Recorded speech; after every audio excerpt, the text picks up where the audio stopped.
Well, the count is now at 4. That's the number of judges who we can confirm are being vetted for a possible Supreme Court nomination. The latest names: Judges Sri Srinivasan and Merrick Garland. They're joining Judges Jane Kelly and Ketanji Brown Jackson as possible nominees. The FBI is interviewing their friends and colleagues, we've learned.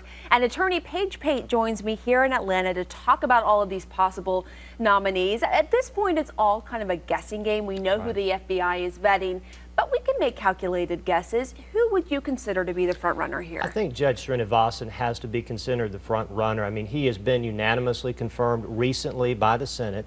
He's got a lot of judicial experience, having been now on the D.C. Court of Appeals for several years. I think he is universally respected as far as a judge and a legal scholar. He worked in the Obama administration as Deputy Solicitor General, so he has a lot of experience. And the Bush administration. Exactly. So he has a lot of experience on both sides of the aisle. In fact, I think he actually clerked for Republican-appointed judges. So he's the type of moderate consensus nominee you would expect when you have a divided Senate. And what about Merrick Garland? Because he is a chief judge on the D.C. Circuit Court of Appeals. He's been in the running in the past and been a front runner, we've learned.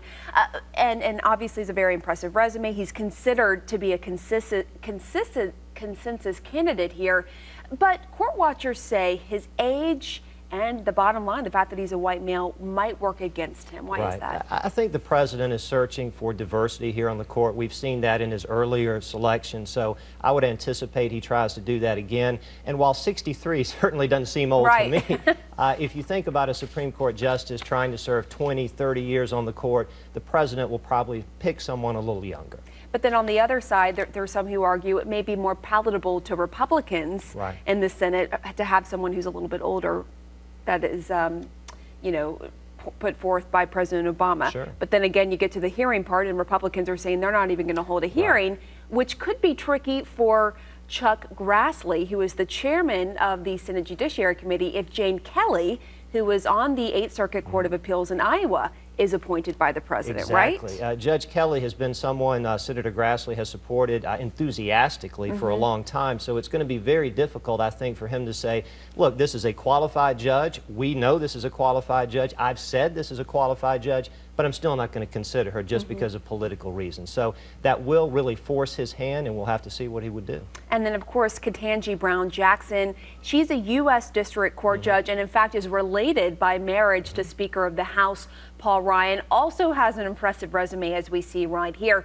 But some court watchers say she may lack the experience. What's your take on that? Because I think people think of the recent judges are from the, you know, Court of Appeals, not the District Court. It's been traditional, at least recently, to pick someone from the Court of Appeals. That's the next level below the United States Supreme Court. And if you go another level below, you get to the District Court. I like this pick, and I like it for a couple of different reasons. If the president says, I want Judge Jackson, then he would be going outside of the mainstream, picking someone who does have judicial experience from the trial level. The president has said that that person's experience, life experience, is important, and this is a judge that deals with people, which is a little bit different than a Circuit Court of Appeals judge. She has clerked for Justice Breyer. She's been on the United States Sentencing Commission, so she has a lot of experience in criminal law. And if the president is convinced that no nominee is going to get an up or down vote, this may be a good pick politically, because then he has a diverse candidate, which may motivate Democrats to come out and vote in the November election. Right, because there's a lot of talk of just energizing the base. All right, thank you so much, Pate. Really interesting to hear your insights. We're going to see what happens. Word is it's going to happen within the next week or two. It'll be interesting. Keeping our eyes on it. Thanks so much. And still